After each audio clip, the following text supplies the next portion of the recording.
বাংলাদেশ নিয়ে চীন এবং ভারতের মধ্যে প্রতিযোগিতা শুরু হয়ে গেছে। যেই সময়ে মাননীয় প্রধানমন্ত্রী চীনে সফর করছেন এবং 17টি বা 20টির মতো বিভিন্ন সমঝোতা স্মারক স্বাক্ষর করছেন, সেই সময় ভারতের প্রতিনিধিরা বাংলাদেশে এসে ঘোষণা দিচ্ছে যে ভিসা যে বন্ধ ছিল সেই ভিসাটা খুলে দেওয়া হলো।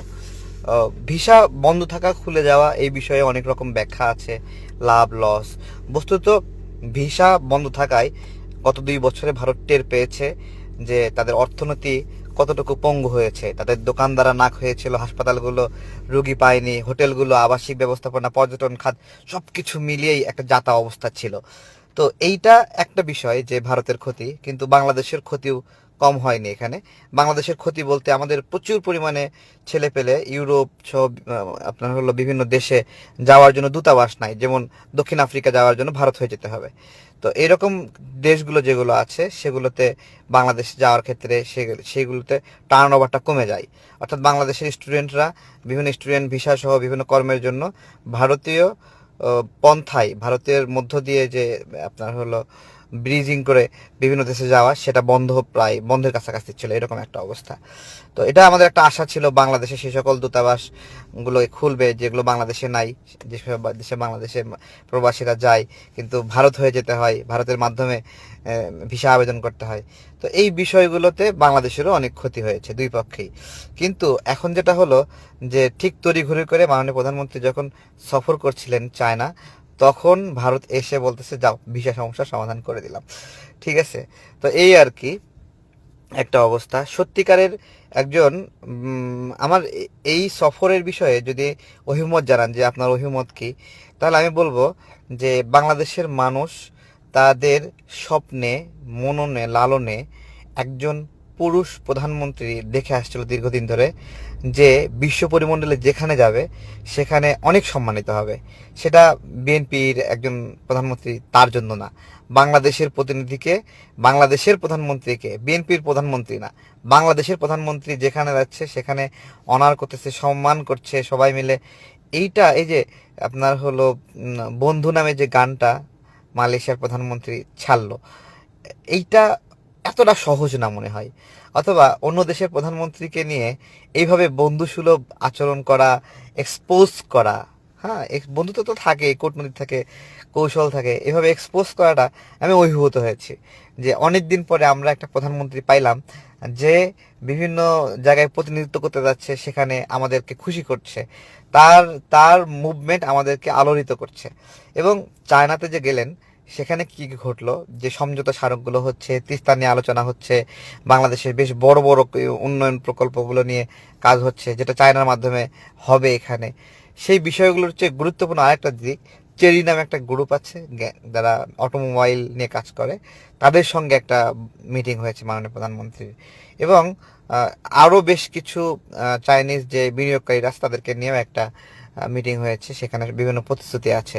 তো বাংলাদেশকে যদি আগায় নিতে চান, তো কিভাবে কোনো কিছু তৈরি করতে হয়, প্রসেস ডেভেলপমেন্ট, অর্থাৎ প্রযুক্তির কথা বলছি আমি, সেই ডেভেলপমেন্টটা যদি আমরা এখানে যদি কোনোভাবে নিয়ে আসতে পারি, সেক্ষেত্রে চায়নাকে একটা ইপিজেডের জায়গা দেওয়া হয়েছে, এটা আগেই দেওয়া হয়েছে কিন্তু সেটাকে সঠিকভাবে ইউটিলাইজ করা, জাপানকে জায়গা দেওয়া হয়েছে সেটাকে সঠিকভাবে, জাপানিজ ইপিজেড, সেটাকে সঠিকভাবে কাজে লাগানো, এই বিষয়গুলো যদি সত্যিকার অর্থে হয় তাহলে সুন্দর।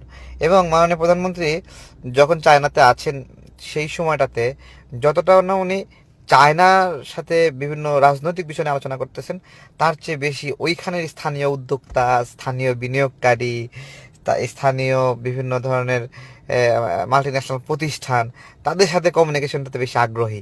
সে আলাদা আলাদা গ্রুপের সঙ্গে মিটিং করছেন, এটা আমার কাছে খুব ভালো লাগছে। যে উনি আসলে মাইনিং করছেন যে ওনার কোন জায়গায় বেকারত্ব দূর হবে, কোন জায়গায় প্রযুক্তিগত ঘাটতি দূর হবে, কোন জায়গায় দেশে একটা কারখানা হবে, এই জায়গাটা যে মাইনিং করা, হ্যাঁ যে আমরা মাইনিং করে বলি না স্বর্ণ খুঁড়ে বের করা, স্বর্ণ খোঁজা, তো ওই রকমভাবে উনি মাইনিং করতেছেন রিসোর্স বিদেশের মাটিতে গিয়ে। আর মালয়েশিয়ার ক্ষেত্রে অনেকে নগদ নগদ প্রাপ্তি, যে মালয়েশিয়াতে এখনই প্রবাসীরা যাবে। গুরুত্বপূর্ণ হলো উনি যখন ছিলেন সেই অবস্থাতেই প্রায় 80 জনের মতো বন্দি শ্রমিক তাদেরকে মুক্তি করে দেওয়া হয়েছে, জাস্ট ওনার সম্মানেই বন্দি করে দেওয়া হয়েছে। আমাদের একটা দাবি ছিল যে মালয়েশিয়া থাকা আমাদের প্রবাসীদেরকে মুক্ত করার বিষয়ে, এবং সে বিষয়ে কনসার্ন আমার কাছে খুব ভালো লাগছে যে উনি যখন মালয়েশিয়াতে গেলেন সেখানে বাংলাদেশ কমিউনিটি, বাংলাদেশ প্রবাসীদেরকে নিয়ে আলাদাভাবে মিটিং করলেন।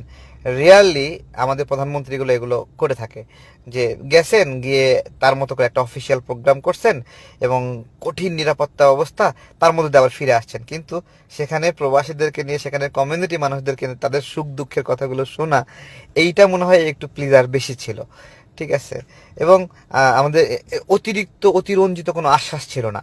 যেমন যেমন আমাদের প্রবাসী ভাইদের একটা দাবি ছিল যে অবৈধ প্রবাসীদেরকে বৈধ করতে হবে। তিনি বলছেন আপনারা যে দেশে থাকেন সে দেশের আইন কারণ তা আমাদেরকে মানতে হবে। এই যে একটা বিষয়, হ্যাঁ, যে হ্যাঁ সব করে দেব, এই ধরনের অ্যাটিটিউডটা দেখান না, এইটাই গুরুত্বপূর্ণ। আমার মনে আছে যখন পুলিশরা বলল যে তারা ট্যাক্স ফ্রি গাড়ি চায়, তো এটা সালাউদ্দিন আহমেদ ভাই তুলে ধরলেন।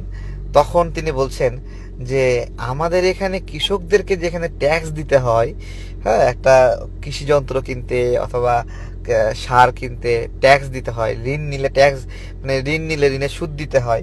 তো আপনারা চাচ্ছেন যে interest free bike, interest tax free bike. তো এটা তাহলে আগে কৃষকদের দাবিটা পূরণ করি, তারপর আপনাদেরটা। এই যে মিথ্যা আশ্বাস না দেওয়া, এইটাই, এই সব কিছুর যে একটা প্রোগ্রেস আছে, এইটা আমরা কি দিয়ে মেজার করব? একটা মেজারমেন্ট করতে হবে না, যে শুধু মুখে মুখে বললে তো হবে না যে এটা ভালো চলতেছে, এটা ভালো চলতেছে। মানদণ্ডটা কি? আমাদের রিজার্ভ কমতে কমতে একটা বাজে অবস্থায় ছিল। শেখ হাসিনা যখন দায়িত্বে ছিল একবার 2021 সালে এটা খুব পিকে ওঠে, খুব ভালো হয়, অর্থনীতি অনেক ভালো হয়ে যায় 2021 সালের দিকে। কিন্তু 2021-এর পরে রাজনৈতিক অস্তিত্ব সহ বিভিন্ন কারণে টেনশন শুরু হয়, ধীরে ধীরে সরকার পতন হবে অথবা মেয়াদ শেষ হয়ে আসতেছে, তখন আপনার হলো অর্থনীতিটা খারাপ হওয়া শুরু করে দেয়। এইভাবেই কোনো সরকার যাওয়ার সময় অর্থনীতি খারাপ হওয়া শুরু করে, আসার পরে গ্রোথ হয় যদি তারা ভালো পারফরমেন্স করে। তো সেই জায়গাতে খারাপ হওয়া শুরু যে করলো, তারপরে কমতে কমতে শেখ হাসিনা চলে গেল বাংলাদেশ থেকে আনরেস্ট সিচুয়েশনে। তারপরে ইউনূস আসলো। ইউনূস আসে তো সে গঠন করবে কি, তার গ্রামীণ ব্যাংক, গ্রামীণ ফোন, গ্রামীণ ইউনিভার্সিটি, এই সব করতে করতে তারপর ট্যাক্স মওকুফ করতে হবে, হ্যাঁ। তো এগুলো চুরি চামারি করতে করতে তার তো সময় পার হয়ে গেছে, সে আর কি প্রোগ্রেস ঘটাবে? সাকসেসফুলি এখন বাংলাদেশের রিজার্ভ 36 বিলিয়ন মার্কিন ডলার। ঠিক আছে। এইটাই একটা মানদণ্ড যে দেশ যে একটু একটু করে মুভ করছে, ড্রাইভ দিচ্ছে সফলতার দিকে। এই যে রিজার্ভটা আসতেছে, এই রিজার্ভটা আসলে এককভাবে সরকারে কি দিত না, এইখানে প্রবাসীরা হেল্প করতে হয়, গার্মেন্টস সেক্টর হেল্প করতে হয়, সব মিলে একটা সাকসেসফুল আসে। আসলে সবাই মিলে যদি সাকসেস হয় সরকারের সুনাম হয়, আর সবাই মিলে যদি ফল